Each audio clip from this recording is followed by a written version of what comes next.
Apakah ada hikmah dari pernikahan Rasulullah dengan Sayyidatuna Aisyah radhiyallahu anha ini, saat yang menikah di usia 6 tahun ya? Apakah ini juga merupakan wahyu dari Allah untuk agar menikahi di usia dini seperti itu, Ustaz? Iya, jadi apakah ada hikmah? Jelas ada.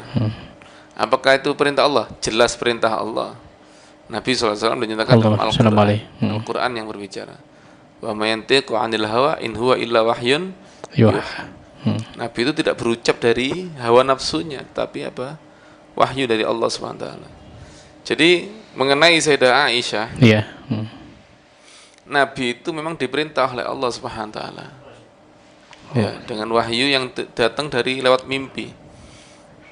Nabi itu selalu ditunjukkan oleh Rasulullah wajah Sayyidah Aisyah, ya, beberapa malam, dan akhirnya Rasulullah paham ini pertanda, ini disuruh menikahi perempuan tersebut. Akhirnya turunlah wahyu dari Allah untuk agar menikahi. Nah, ketika Rasulullah menikahi itu pun Sayyidina Abu Bakar As-Siddiq, Rasulullah memerintahkan Sayyidina Abu Bakar As-Siddiq untuk bertanya kepada putrinya, padahal putrinya masih kecil. Takokno gelem ta arek ambek aku. Dan ternyata Sayyidah Aisyah hanya malu. Ya. Dan dia tentunya senang. Ya, tidak ada sahabat Nabi satupun yang tidak senang dengan Nabi SAW. Tidak cinta kepada Rasulullah SAW. Akhirnya dinikahkan, tapi mereka tidak hidup berumah tangga. Kenapa? Karena masih kecil. Ya, itu pernikahan terjadi ada di kota Mekah. Di kota Mekah setelah meninggalnya Sayyidah Khadijah. Jadi ketika Sayyidah Khadijah meninggal, Nabi tidak menikah dengan siapapun. Nabi sedih. Kemudian setelah itu Nabi menikah dengan Sayyidah Saudah binti Zam'ah. Menikah dengan Sayyidah Saudah binti Zam'ah, kemudian menikah lagi dengan Sayyidah Aisyah. Tapi hanya akad. Atau menikah dulu dengan Sayyidah Aisyah hanya akad, kemudian menikah dengan Sayyidah Saudah. Ya, hanya akad. Setelah akad, ya, kemudian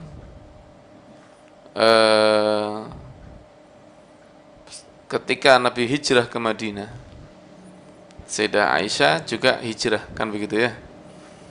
Walaupun tidak bersama dengan Nabi SAW, hijrah dengan sahabat-sahabat yang lain. Nah, setelah hijrah ke Madinah, disitulah Nabi berumah tangga dengan Sayyidah Aisyah. Karena Sayyidah Aisyah sudah berumur 9 tahun. 9 tahun.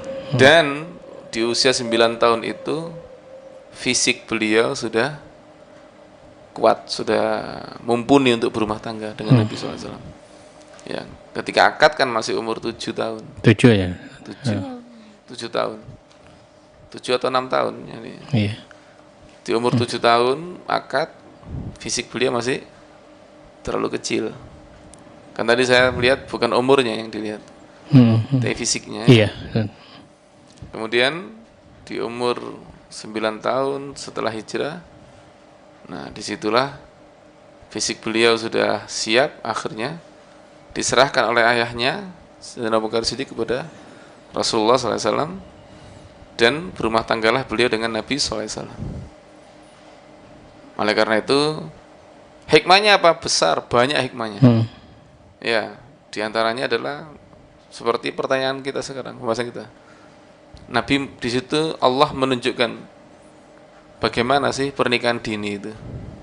Ya, ini contohnya. Seandainya Nabi tidak menikah dengan Sayyidah Aisyah, mungkin orang akan menganggap pernikahan dini itu tidak benar atau bagaimana. Tapi di sini tunjukkan langsung, ini Rasulullah melakukan pernikahan dini. Iya. Paham ya? Iya. Kemudian selain itu juga, ya, hikmah pernikahan Nabi dengan Sayyidah Aisyah. Di situ banyak hal-hal, ya, pelajaran-pelajaran yang bisa diambil dari kesabaran Rasulullah menghadapi istrinya, dari kasih sayang Rasulullah kepada istrinya. Itu banyak diambil daripada sikap Rasulullah dengan Sayyidah Aisyah. Kenapa? Sayyidah Aisyah ini kan masih muda betul. Iya. Istilah itu ngalem sih an. Manja. Ya namanya juga umur 9 tahun. Berumah tangga dengan Rasulullah.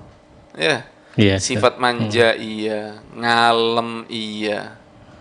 Kan begitu ya? Iya. Kepingin disayang iya. Kan begitu ya?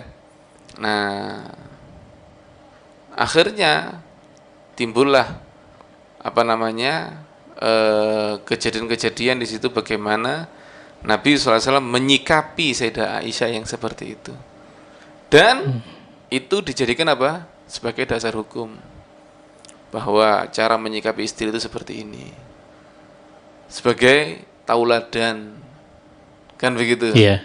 Kalau sama istri begini, bagaimana Rasulullah kepada Sayyidah Aisyah begini, sama istri begini. Bagaimana kesabaran Nabi, bagaimana loh, itu semua terjadi kenapa? Karena Rasulullah menikah dengan Sayyidah Aisyah. Berbeda dengan istri-istri lain. Istri-istri lain sudah dewasa, tidak ngalem seperti Sayyidah Aisyah, kan begitu? Iya. Nah, jadi di situ apa namanya termasuk salah satu hikmah yang bisa kita petik. Kemudian Sayyidah Aisyah ini juga perempuan yang sangat istimewa. Ya, sangat istimewa, sangat istimewa. Kenapa? Beliau memiliki akal yang luar biasa, kecerdasan yang luar biasa. Ya, banyak di antara pelajaran-pelajaran kewanitaan itu diambil dari hadis Sayyidah Aisyah. Pelajaran-pelajaran yang tidak bisa difahami, ya, kecuali apa namanya pelajaran-pelajaran tentang wanita itu banyak diambil dari Sayyidah Aisyah. Kenapa? Dari sahabat-sahabat lain mereka tidak mungkin menanyakan kewanitaan kepada Nabi SAW, bahkan urusan mereka. Sedangkan Sayyidah Aisyah hidup bersama Nabi SAW, jadi beliau lebih tahu. Ya. Insyaallah. Nah, jadi banyak dari Sayyidah Aisyah. Banyak hadis diriwayatkan beliau, Ustaz. Banyak hadis yang diriwayatkan beliau ya. Diriwayatkan beliau, dan khususnya masalah-masalah rumah tangga, masalah-masalah haid atau nifas, atau masalah-masalah yang lain yang berhubungan dengan wanita. Ya, masalah-masalah yang berhubungan dengan wanita itu banyak diriwayatkan dari Sayyidah Aisyah. Sayyidah Aisyah itu menceritakan semuanya, yang baik maupun yang buruk. Beliau dimarahi Rasulullah diceritakan. Beliau dimarahi Nabi diceritakan sama Sayyidah Aisyah. Aku begini dimarahi sama Rasulullah, diceritakan sama Sayyidah Aisyah. Pelajaran, oh berarti kalau begini tidak benar, salah. Buktinya Sayyidah Aisyah dimarahi sama Rasulullah. Jadi luar biasa, dan termasuk keistimewaan Sayyidah Aisyah itu yang membuat Rasulullah itu bersikap beda juga kepada Sayyidah Aisyah adalah Nabi bersabda, aku tidak pernah mendapat wahyu ketika aku diranjang seorang perempuan, tidak sama sekali. Bahkan diranjangnya Sayyidah Khadijah, tidak pernah dapat wahyu ketika diranjang seorang istri, kecuali diranjang Aisyah. Insyaallah. Ini menunjukkan beliau luar biasa. Bahkan wahyu dari Allah pun tidak putus, walaupun diranjang bersama Sayyidah Aisyah. Ini menunjukkan keistimewaan yang luar biasa. Insyaallah. Baik Ustaz, tadi sudah